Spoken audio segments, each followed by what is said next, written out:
मणिपुर में किसी ने डिफेंड नहीं करा था, मणिपुर को किसी ने डिफेंड नहीं करा था। ये मैंने क्या कहा? देखिए ये जो शिवम त्यागी बोल रहे हैं, ये सब स्टेटिंग फैक्ट्स हैं। हाई कोर्ट ने भी इसमें कई सारी बातें कही है। मुझे मेरा निवेदन है कि इसमें आप राजनीतिक पॉलिटिकल पॉइंट कोई स्कोर ना करें। ओके, डॉक्टर साहब कुछ कहना चाह रहे हैं। डॉक्टर साहब आप बोलिए। मैडम यदि यही करना है तो हम दोनों डॉक्टर भी यहाँ से उठ के चले जाते हैं, हम लोग अपने मरीज देख के। Just a minute madam, just a minute madam, just a minute, हम लोग उठ के चले जाते हैं, आप लोग ये काम करते रहिए। आप देखिए अफसोस आपको, हमसे समस्या, हम आपके साथ खड़े हैं। आप जो मांगते हैं मैडम, डॉक्टर साहब मैडम, आप बात सुनिए, मैं खड़े, लेकिन अफसोस आपको सुनना तो ही नहीं। ठीक है। अब शिवम आप अपनी बात को 30 सेकंड रखिए। जाना अनुराग भदौरिया, देखिए डॉक्टर साहब ने एक बात बोली है, सब अपनी अपनी टाइम पे बोले। बिल्कुल, आप डॉक्टर साहब, शर्मा जी आप अपनी निवेदन। मैं किसी के टाइम पर बोलना ही नहीं चाहता, सिर्फ इतना कहना चाहता हूं कि सेलेक्टिव होना बंद कर दीजिए। ये कल किसी और की बहन है, आज हमारी बहन है, कल किसी और की बहन होगी। ये सबके, ये प्लीज आप क्या है, अपनी टाइम पे बोलिए, मैं बस एक ही चीज कहना चाहता हूं कि ये किसी के साथ भी हो सकता है, कहीं पर भी हो सकता है। राजनीति से ऊपर उठ के, पार्टी से ऊपर उठकर, नेता से ऊपर उठकर सवाल जवाब करिए। सवाल जब ये देखिए ये इस तरीके की मानसिक पागलपन और दिवालियापन इनका, हर महिला के साथ नहीं है। मैं उस बेटी की बात कर रहा हूं, ये महिला उनके साथ नहीं है। देखिए इनको अपने नेता से मतलब। एक सेकंड, अनुराग की बारी है। अनुराग एक सेकंड, मैं मैडम आपको मौका दूंगा। मैडम बिल्कुल आप कुछ कहना चाहती हैं? अच्छा ठीक है, आप खड़े होकर बोलिए। एक मिनट शांत रहिए। जय हिंद। आप सबको सुन के मुझे एक ऐसा फील आ रहा है कि मैं being an army officer wife, मैंने 14 ऑल ओवर इंडिया प्राउडली कह सकती हूँ कि मैं वुमेन सेफ हूँ। मैं 14 स्टेशंस पे अपने हस्बैंड के साथ रह के उनके साथ सेफ फील किया है। Being an Indian army wife, मैं कहती हूँ आर्मी रूल लगाना चाहिए, पॉलिटिक्स हटा देनी चाहिए।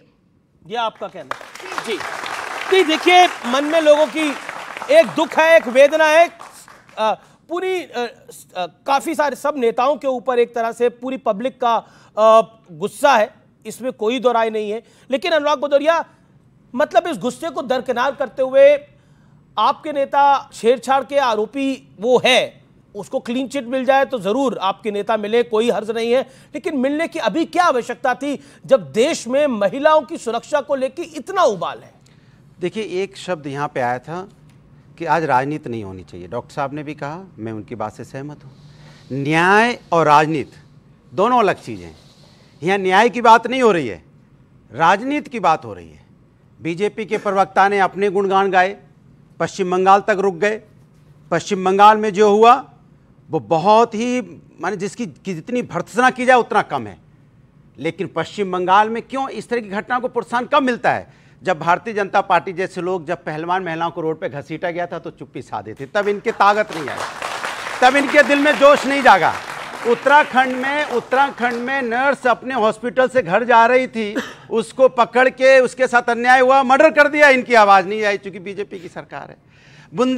यहाँ पे अगर बुलंदशहर में एक बच्ची के साथ अन्याय हो गया, फिरोजाबाद में एक बच्ची के साथ अन्याय हुआ, कन्नौज में बच्ची के साथ अन्याय हुआ, उड़ीसा में एक डॉक्टर के पेशेंट के साथ अन्याय हुआ। इनके मुजफ्फरपुर की बात इन्होंने अभी बताई, बिहार में क्या हुआ बच्ची के साथ, क्योंकि वहां बीजेपी की सरकार है, वहां पे नहीं बोलेंगे। हम तो पश्चिम बंगाल पे ही बोलते हैं अन्याय हुआ है और कड़ी से कड़ी सजा मिलनी चाहिए। हम उत्तर प्रदेश में बोलते हैं बच्ची के साथ अन्याय करने वालों को कड़ी से कड़ी सजा मिलनी चाहिए। हम उड़ीसा की भी बात करते हैं, हम बिहार, हम उत्तराखंड की भी बात करते हैं, और हम उन पहलवान महिलाओं की बात करते हैं। लेकिन जिस राज्य में आप राजनीति करते हैं वहां क्या करते हैं वो भी बताइए इस देश की जनता को। जो आपने शब्द बोला कि भाई पवन यादव से मिलने की बात, हमने नहीं छोड़ा प्रभु, उसमें प्रूफ हुआ कि उसमें था ही नहीं, हुआ वीडियो में जज साहब ने छोड़ा।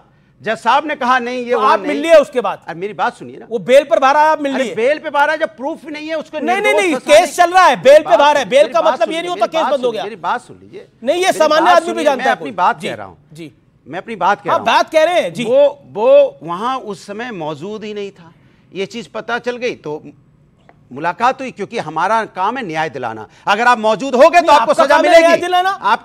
अरे अगर अन्याय कर भाई, कोई व्यक्ति निर्दोष व्यक्ति भी अगर कहीं किसी को निर्दोष अगर साबित तो कन्नौज की बेटी को न्याय दिलाइए, आप बता, अयोध्या की बेटी को न्याय दिलाइए। सही बोला आपकी बोलती सही बोला। सरकार भारतीय, एक सेकंड मेरी बात हुई, सरकार भारतीय जनता पार्टी की उत्तर प्रदेश के अंदर में भारतीय जनता पार्टी की सरकार है, वहां पे पुलिस सिस्टम फेल हो चुका है, यहाँ वर्दी का रौब खत्म हो गया है, वहां पे अन्याय कर रहा है व्यक्ति, उसको पुलिस वाले अवार्ड दे रहे थे 4 अगस्त को, उसको सम्मानित कर रहे थे, ये समाज का सम्मानित आदमी है। जब वो फंसा तब कह रहे समाजवादी पार्टी का आदमी है। क्योंकि बीजेपी की सरकार पे बोला गया, आपका जवाब। एक सेकंड अब आपने बोला लंबा बोला, सेकंड के बाद मुझे मैं बोलने देना, मुझे पूरे में मत बोलवाना। बोलिए। पश्चिम बंगाल में ममता बनर्जी चीफ मिनिस्टर, वहां बच्ची के साथ अन्याय होता है तो बीजेपी या हम सब कहते हैं बिल्कुल अन्याय हुआ है, वहां पे सरकार दोषी है। लेकिन उत्तर प्रदेश में तो आपकी सरकार है, यहां बच्ची के साथ अन्याय होता है तो हम दोषी हो जाते हैं।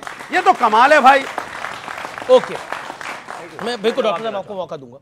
ये झूठ बोल रहे हैं, ये समाजवादी वाले जो है ना, समाजवादी कम, बलात्कारी पार्टी वाले ज्यादा झूठ बोल रहे हैं। मैं एग्जांपल देता हूं, इन्होंने कहा ना अभी कि कहीं पर भी हो, बंगाल में भी हो और कहीं पर भी नहीं, अखिलेश यादव के सामने मात्र उनकी रबर स्टैंप है। कहां है ट्वीट उनका? कहाँ है ट्वीट उनका? अगर न्यूज एक सेकंड अपनी वर्कटाइम पे बोले, ये बताइए ना ट्वीट का अखिलेश जी का ट्वीट। मेरी भाषा से प्रॉब्लम है ना तो मेरे बात बोल लेना, थैंक यू। एक ट्वीट नहीं है उनका, एक ट्वीट नहीं है बलात्कार पर। और ये कह रहे हैं पार्टी क्या होता है, बलात्कारी पार्टी क्या होता है? क्या गलत बात बोलेंगे हम सुनते रहेंगे। हमने विधायक को बोला क्या बलात्कारी पार्टी? मैं नहीं मानूंगा। राम रहीम को छोड़ने वाले लोगों को हमने बोला क्या? ये क्या एक साथ कैसे बोलेंगे आप? बलात्कारी पार्टी बोल देंगे? बड़े सीधे शब्दों का इस्तेमाल करेंगे बैठ के। राजनीति करने आए यहाँ पे, न्याय दिलाने की बात है। डॉक्टर लोग सामने, अब अनुराग आपने बोला मैं पूरे कार्यक्रम में नहीं बोलूंगा, मैं पूरे कार्यक्रम में नहीं बोलूंगा। बलात्कारी बोलेंगे तो बोलो, आप शांत रहिए, सबको एक एक करके बोलना चाहिए ना। नहीं बलात्कारी बोलेंगे। ये तरीका बिल्कुल ठीक नहीं है, ये तरीका बिल्कुल ठीक नहीं है। बोलिए। जनता से पूछ लेता हूं, लड़के हैं, गलती हो जाती है, गैंगरेप कर दिया तो क्या फांसी चढ़ा दोगे? अगर कोई आदमी इस बात को कहेगा कि उस पार्टी को बलात्कारी पार्टी ने कहे तो क्या कहे भाई? क्या कहे? ये कंचना आप ये कहा था मुलायम सिंह यादव ने। रुकिए, अभी और रुकिए। इनका अयोध्या का नगर अध्यक्ष मोईद खान ने 12 साल की बच्ची का बलात्कार किया। जब उसको दर्द हुआ वो डॉक्टर के पास गई, उसने अपना स्टेटमेंट रिकॉर्ड कराया, वो 2 महीने की प्रेग्नेंट है। पता है इनके नेताओं ने क्या कहा खड़े होकर? कहते नहीं लड़की झूठ बोल रही है, 12 साल की बच्ची झूठ बोल रही है। कहते इसका डीएनए टेस्ट कराओ इसका। ये अपने नेताओं को बचाने के लिए 12 साल की बच्ची का चरित्र हनन करने तक को तैयार हो जाते हैं। और आज यहाँ पर आकर कहते हैं कि नहीं, मैं नहीं कह रहा हूं, उत्तर प्रदेश से लेकर बंगाल से लेकर कहीं पर भी अगर ये घटना होती है वो गलत, लेकिन इनको सबको इकट्ठा होकर बोलना पड़ेगा। ओके, मेरा निवेदन है, मैं एक निवेदन कर रहा हूं और मेरे साथ यहां पर तमाम लोग देखिए, मैं तमाम लोग खड़े होकर बोलेंगे भी इस बात को कि एक एक करके सब लोग बोले। डॉक्टर साहब आप कुछ कहना चाह रहे थे, मैं सुभाष जी के पास बाद में आऊंगा। आप कुछ कहना चाह रहे थे, क्या कहना चाह रहे हैं आप बताइए।